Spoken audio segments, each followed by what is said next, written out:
Peacemaker episode 6 came out Thursday. Let's get right into it because this episode was packed with so much greatness in one episode. Like when you start off watching the show and you're like, I don't think it's going to be good. Hold on, because it is exponentially getting better week after week. And I'm going to go over some of the scenes in here that were absolute gold. So we can start off when it left off, which is Leota finding out that Mern's a butterfly. How was that going to play out? Because it was kind of an epic chase and it looked like it was going to end really bad for Leota. But as it turns out, the butterfly that inhabits Mern is actually here to help the human race fight the butterflies. He does not want to be on the agenda of take over the world like apparently his arch nemesis here does, which from what I gather is the butterfly that was inside of Goth.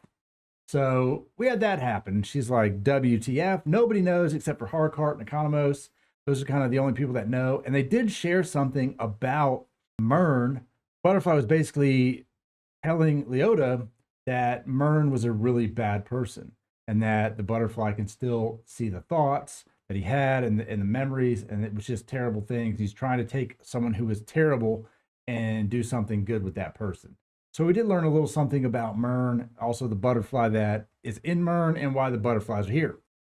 Then we migrate over to this amazing scene where Peacemaker is basically like career day or bring your dad to school day for Jamil's daughter, which is absolutely hilarious because here he is dressed as Peacemaker in like a, we'll say, they're probably like 9 or 10-year-old classroom, and he's getting all of these questions that are absolutely hilarious, and his answers to them are even funnier because he's just so crude in all environments. This is one of the things that makes the show funny is just his candor about talking about other people in the DC universe, which is so funny, right? It's like, okay, have you ever met the Flash? Yeah, I've met the Flash, just like everybody else. He's a total D-bag. Like, what's going on? So he has this little moment with Jamil, which makes him feel better, you know, and it was just like, it's just so real. And I just love these moments that this show keeps throwing at you that help develop the character a little bit, but it's also super funny. And I'm glad they didn't just nix the Jamil character because he's funny. I think I want to see them incorporate him a little bit more. I don't know how they will, but this was a good use of it. And then we go from there to cutscene to Detective Song is releasing Chris's dad from prison because he is not the person who is responsible for all of the shit that happened. So what goes on there? Mern's buddy gets really mad because he couldn't stop it, and they basically release him into the wild to be the racist asshole that he is, and they take out a warrant for Chris's arrest. Now, this news hits Mern. Mern tries to get a hold of him, but what's going on this whole time? Oh, nothing too crazy. Just Vigilante and Peacemaker chilling in Peacemaker's little trailer there with Goff. And Goff is drawing stuff on the glass, and then they realize that they can communicate with him. So they're doing this tap thing, tap once for no, tap twice for yes. Let's ask him a bunch of questions or whatever. And these little exchanges are also what makes the show so funny. Vigilante's like, is your favorite color teal? And he's like, what does that have to do with anything? Well, we would know. And they just have these such ridiculous, like, dumb moments that are so funny. And the whole time, he has no idea that the police are coming because he's not answering his phone. So Mern calls Vigilante and says, look, the cops are coming. They freak out. He's got to get out of there. Opens the roof, puts Eagly upside the roof, gets out. Vigilante decides he's going to tape Goff in the little jar to his back, which seems like a good idea because I can't hold him, right? And they get up outside the trailer. So the police knock the door in. They're obviously on top of the trailer, and they haven't seen him yet. And they start tossing the place. And that's where you realize, okay, well, someone's going to find the diary. But why is the diary so important? Because we don't know what's in the diary or why it's there. We just know that it was planted there. And it was planted there pretty much by Amanda Waller through her daughter. So let's see where this goes. So meanwhile, you got these two goofs climbing through the woods on the tree, trying not to get discovered. And in true Peacemaker fashion, he makes an absolute abomination of being hidden and secretive. And Agent Song sees him up there, sees the bird, sees them, and Vigilante falls out of the tree, breaks the jar, and Goff goes directly into Detective Song. And now we have Song as a butterfly, which we saw that, and it took a little longer than I thought to get up in there, but it was kind of gross, you know.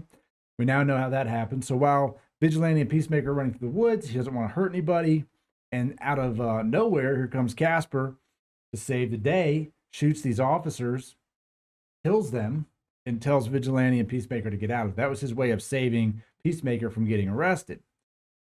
All fine and dandy. And then he has this weird moment where he tells the other detective, like, oh, it was basically describes the Hamburglar for some reason.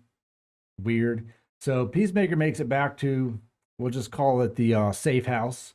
And he's freaking pissed, right? He's like, what is going on? So he gets back there, they have it out over this, and they still won't tell him that Mern's a butterfly. They won't tell him what's going on. Pretty much break the news that he was keeping Goff, didn't kill Goff. Goff is now inside of Song. And then we see Song kind of sit outside and summon way too many butterflies and go into the police department and basically take over. All of the Evergreen Police Department are now butterflies, including Mern's buddy.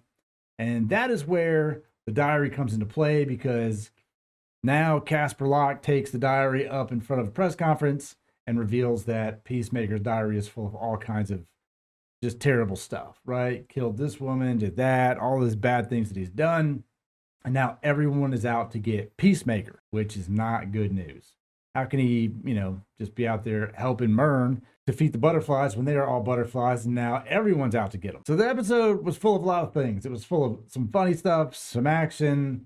It was full of some drama, and then it kind of ends with Peacemaker sitting down at the piano in their little safe house and just playing a song, and just this real somber moment. And I don't know, I think it was meant to really show like he doesn't want to do this anymore. He told Harcourt, I don't want to kill people anymore. And she's like, well, what about all these aliens? He's like, I'm fine with killing aliens, I just don't want to kill people. So you have this like development here where his attitude is changing, his persona is changing. So I like that. I like character development. I like how they just keep them the same. I dislike shows that keep characters the same all the time. So we'll see where it goes from here. They have a huge problem ahead of them in tackling all of these people who are butterflies. His diary said that the earth was full of aliens taking over people. And so, so we'll see where it goes. I don't know, but I hope we get more of the same funny moments in there. I think James Gunn's doing an amazing job of writing this show where you have a little bit of everything, and it's serious, but so not serious at the same time. So I can't wait for the rest of it. And I do hope they pick it up for a second season, because it has been absolutely phenomenal to watch so far. I look forward to watching it next week. So until next time, check out the links below for some merch down there at TMF Apparel USA, and we'll catch you guys next week.